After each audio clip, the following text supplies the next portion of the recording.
So I got some interesting stuff to show today. I have a few pieces of news as well, but first let's show you this crazy piece. So if you can't tell, this is completely cracked on both sides of the eye. You couldn't tell that it was both sides, but yeah, it's cracked on both sides. Pretty much the same, similar place. I guess this is more towards the middle, and this is more towards the back of the eye. But look at that weird wedge they put in. I haven't touched it. All I did was fix this handle. So this handle had a crack. Not even sure anymore, somewhere around here. And I just glued it back together because this is just a display piece now. There's nothing more you could do with this. I said I would show this. So remember how I had that new old stock handle on the on that Rixford, that Michigan pattern Rixford? Well, here's one. Here's that Craftsman Fireman's axe, and the reason why I really like this one. Let's see if I can focus. Wow, it's not wanting to focus. There we go. The reason why I really like this one is because it's not a boy's axe size, and it's not huge. I think it's about 3 pounds, this bad boy. And one of the cool parts about this is, now, I was a little bit ignorant back when I bought this. I might not have if I knew better, but it has an Iki wedge, which is, I don't know if it's exactly endangered, but I know that you can't buy it anymore. Boy, why is... Huh. I don't know what's going on with this. It won't, That's better. Yeah, it's an Iki wedge. So I think they use it for water applications because it's super resistant to rot. But here's the big thing. So you guys all remember this. Well, I put it on a Pinot candle, about a 22 and a half. So I tried to do 24, but I didn't go all the way down to the palm swell. So it's about 22 and a half. I could make it so it's more, but it doesn't really matter. I didn't really touch the edge profile. I just sharpened it a tiny bit so it's not as ragged. The reason why it was able to split so well on that like 10 to 12 inch handle is because it already had a bit of an edge. It had some keenness to it. So this is a piece of basswood. This is asking a lot of it because basswood isn't the easiest to split.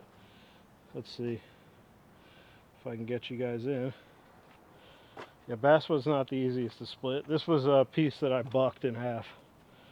We're not going with a crack. Oh boy. Okay. That makes it tough. Oh yeah, not bad. Yeah. This is harder to split than you'd think. Maybe it's not basswood. Get this out of the way. There we go. Yeah, it's pretty stringy, this stuff. Okay, let's split it down, and then I'll show you a little more about the Pinot candle.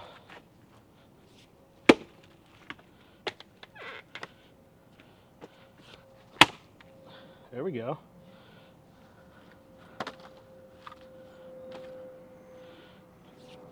If you don't have a short stump to rest stuff up against, like your chopping block, I recommend it. It really helps to just rest, because you're getting more power in your swing if it's lower.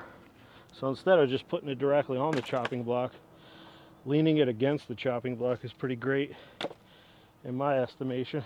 Okay, let's pick you guys up, pick your little heads up. No need to be so sad. We got a Pinot candle coming. Pick your chin right up.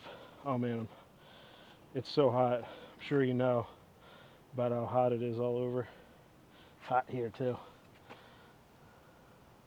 Really good grain orientation. Ooh, this is pretty cool. a wedge.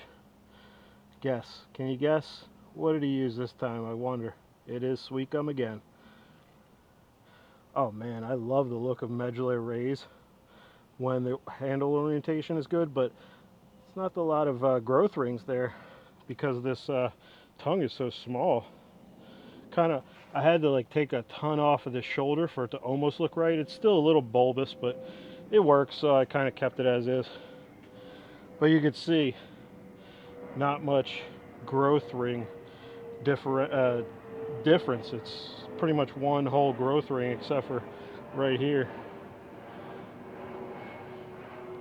Up here too there's a bit of run out, but as you can see, the growth is end to end mostly. Almost all of it's end to end. It's really great lumber for a pin oak. One of my better handle swells.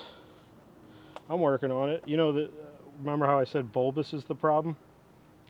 Well, the ends, the back end being bulbous is very normal for me.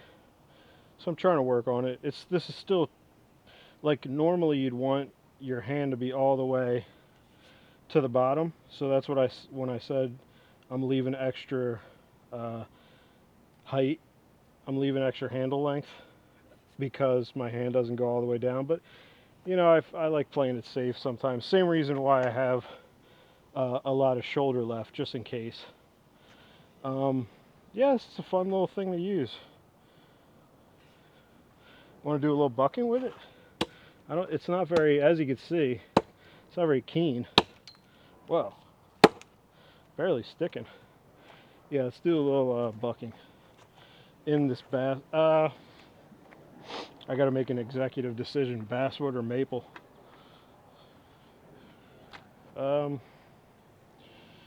You can't be indecisive these days, you know. That'll get you killed. Let's go with the basswood and then we'll try the maple. Screw it, you know. It's not like it's premium lumber. I got plenty to carve with. I don't need to carve with basswood. This is a big piece, so it's a nice test. Oh yeah, this is gonna be tough. I can already tell this I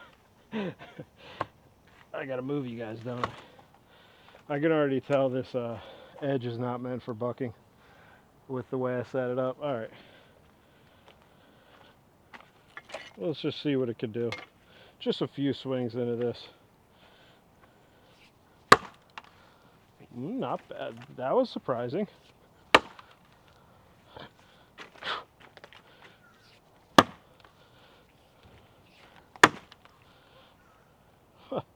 What? I'm a little surprised. This is not bad. Better than that Rexford buck in this. A little off.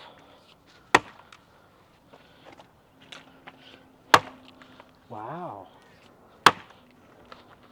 And you know, the thing about pin oak before I've broken a pin oak handle is it was a what's it called? It was a boy's axe that would get stuck. And this is not getting stuck, so maybe I won't put as much strain on this handle. This is pretty interesting. That's not bad. Let's try the maple. I said I'd only swing it a few times. Boom. Took your legs right out. You fool. You're not even paying attention to your lower half of your body. You fool. Alright. Oh, speaking of not paying attention to your lower half. I gotta move backwards? Nah, that's fine. Alright. Put a few swings in it. What is my guess how it's gonna do? We'll see. I think maybe I'll be pleasantly surprised again.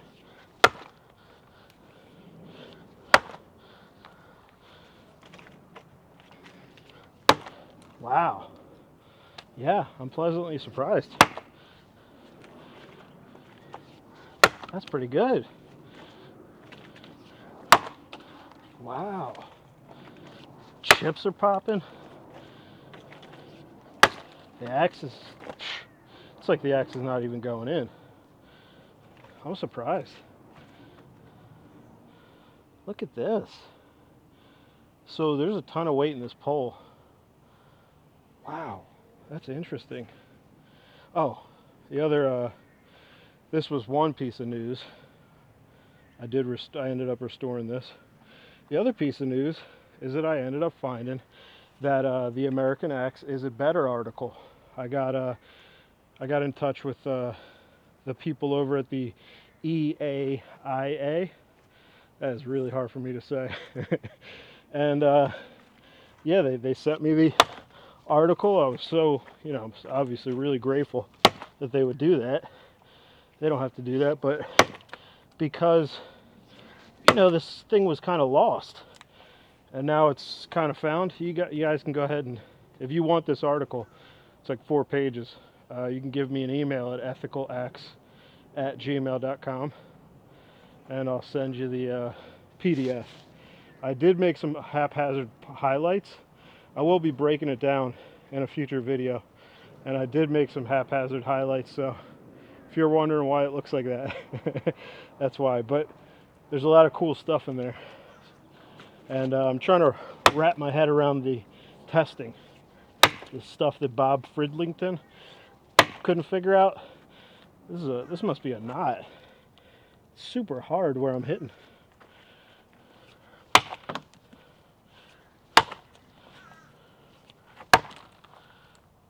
It's interesting. I'm using this short handle, and it's almost like you don't even remember that's happening.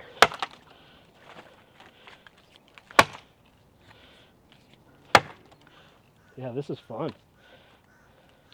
My hands are a little wet, I gotta say. But yeah, not bad at all, right? Right, guys? It's not doing bad. Let's do some more testing with this. Does it work as like a crafting kind of hatchet deal, as is with this edge? Let's see.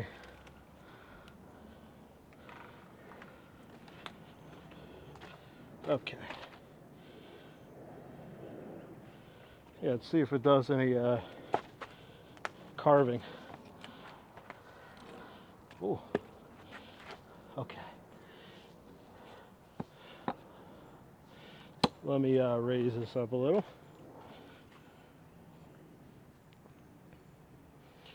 Okay. All right. Let's see what this thing's got.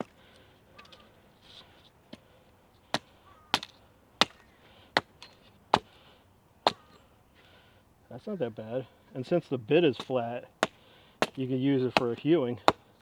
This actually might be a really nice piece to bring for riving if you use a wooden mallet on the end.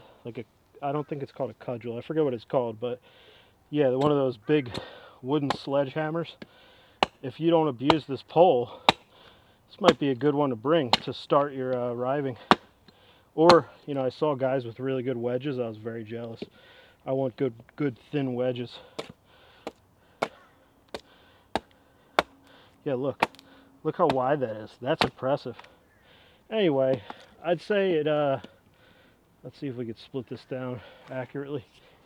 I'd say it's passable as like a carving, for carving in kind of a, not emergency, but if you have nothing else, this will work, especially if you change that edge a little, make it a little more keen. Yeah, I'm happy with it. I think it's really a special piece. My pal, I'll have to link to his Instagram. He was telling me about, he was showing me a GTW that looked exactly like this, except it was kind of flatter on this. It was like this. Sorry, it was like a straight line instead of a curved up. Not curved, but slanted up. And that was a flooring hatchet. It really does look a lot like a flooring hatchet. It's probably not a Rockaway pattern hatchet now. But it's something, and it looks like a Rockaway. The big pole is insane. I mean, this pole is a monster. It's got to have a pound of weight in the pole. Anyway, thanks for watching, guys. Let's show you the handle one last time.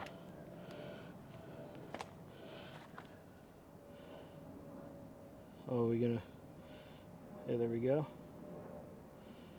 Oh yeah, my camera is fucking smoking hot. It can't take this. This fucking beautiful medullary rays right here, can't take it. Can't take it at all. Camera's gonna explode anyway, guys, before the camera decides to implode. I'm gonna turn this off and I'm gonna go unsweatify myself. Thanks for watching.